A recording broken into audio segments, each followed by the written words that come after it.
15 फरवरी 2025 को महाराष्ट्र के मुख्यमंत्री देवेंद्र फडणवीस ने एक बड़ा फैसला लिया।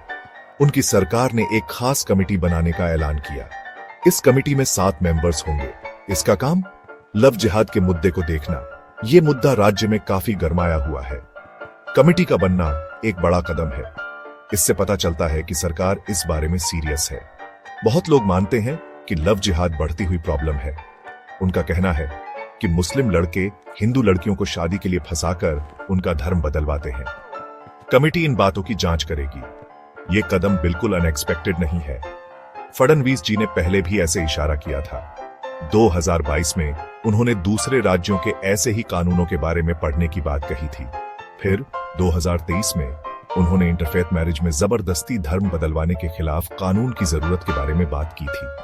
काफी सोच विचार के बाद कमेटी बनाने का ऐलान हुआ है। बीजेपी विधायक नीतेश राणे इसके लिए जोर लगा रहे थे। वो लव जिहाद के मुद्दे पर काफी मुखर रहे हैं।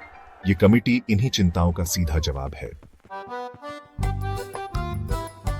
इस कमेटी में अलग अलग फील्ड के एक्सपर्ट्स हैं। State director general of police इस टीम को लीड करेंगे।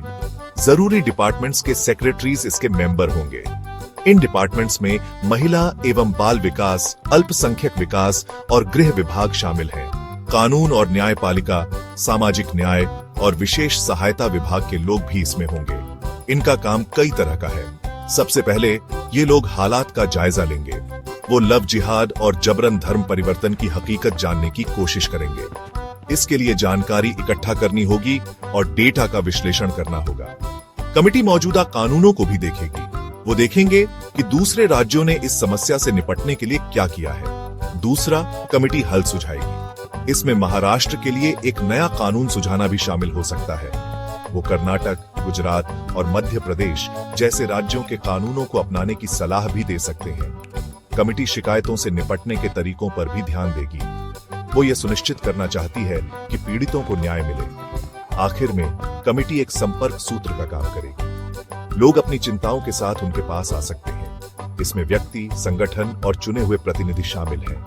कमेटी उनकी शिकायतें सुनेगी और मार्गदर्शन देगी। लव जिहाद शब्द विवादास्पद है। इसका मतलब है कि मुस्लिम पुरुष हिंदू महिलाओं को निशाना बना रहे हैं। उनका मकसद, जैसा कि आरोप लगाया जाता है, शादी के जरिए इन महिलाओं का धर्म इस्लाम में बदलवाना है। इस मुद्दे ने पूरे भारत में बहस छेड़ दी है। जबरन धर्म परिवर्तन भी चिंता का एक और विषय है। ऐसा तब होता है जब किसी को अपना धर्म बदलने के लिए मजबूर किया जाता है। ये जबरदस्ती कई रूप ले सकती है, जिसमें धमकी, हिंसा या छल शामिल है। कमेटी जांच करेगी कि क्या शादी के संदर्भ में इस तरह के धर्म परिवर्तन हो रहे हैं। कमेटी का काम सच्चाई और झूठ में फर्क करना है। वो जांच करेंगे कि क्या लव जिहाद एक व्यवस्थित समस्या है या एक मिथक। सरकार के आगे के कदमों को तय करने में उनके निष्कर्ष महत्वपूर्ण होंगे। कमेटी यह भी तय करेगी कि क्या मौजूदा कानून जबरन धर्म परिवर्तन से निपटने के लिए पर्याप्त हैं या नए कानून की जरूरत है। इस पूरी प्रक्रिया में संवेदनशीलता और निष्पक्षता की आवश्यकता होगी। कमेटी को जटिल सामाजिक और धार्मिक गतिशीलता से गुजरना होगा। उनका लक्ष्य व्यक्तिगत स्वतंत्रता का सम्मान करते हुए न्याय को बनाए रखना है। इस कमेटी के गठन ने राजनीतिक बहस को हवा दे दी है।